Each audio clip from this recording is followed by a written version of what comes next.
বিশ্বকাপে আরও একটি নজির গড়ে ফেললেন লিওনেল মেসি। রবিবার জর্ডানের বিরুদ্ধে ফ্রি কিক থেকে গোল করে বিশ্ব রেকর্ড স্পর্শ করেছেন আর্জেন্টিনার অধিনায়ক। বিশ্বকাপে তার গোলের সংখ্যা বেড়ে হয়েছে ১৯।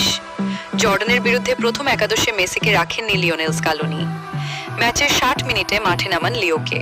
৮০ মিনিটে ফ্রি কিক থেকে গোল করেন তিনি। এবারের বিশ্বকাপে ৬টি গোল হয়ে গেল তার। বিশ্বকাপে ফ্রি কিক থেকে সবচেয়ে বেশি গোল করার বিশ্ব রেকর্ডও স্পর্শ করেছেন মেসি। চতুর্থ ফুটবলার হিসাবে বিশ্বকাপে ফ্রি কিক থেকে সরাসরি ২টি গোল করলেন। মেসি ২০২২ সালের বিশ্বকাপে ফ্রি কিক থেকে সরাসরি একটি গোল করেছিলেন। বিশ্বকাপে টানা ৭ ম্যাচে গোল করেছেন বিশ্বের প্রথম ফুটবলার হিসাবে। প্রতি ম্যাচে বুঝিয়ে দিচ্ছেন সেরা ফর্মে রয়েছেন।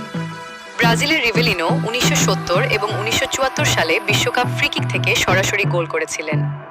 ফ্রান্সের বর্নার চেঙ্গিনি ১৯৮২ সালের বিশ্বকাপে ফ্রি কিক থেকে ২টি গোল করেছিলেন। ইংল্যান্ডের ডেভিড বেকহ্যাম ১৯৯৮ এবং ২০০৬ সালের বিশ্বকাপে ফ্রি কিক থেকে গোল করেছিলেন। ভিডিওটি যদি আপনার ভালো লেগে থাকে তাহলে অবশ্যই একটি লাইক দিন, আপনার মূল্যবান মতামত কমেন্টে জানান এবং ভিডিওটি বন্ধুদের সঙ্গে শেয়ার করুন। নতুন নতুন ভিডিও সবার আগে দেখতে চ্যানেলটি সাবস্ক্রাইব করে পাশে থাকুন। ধন্যবাদ।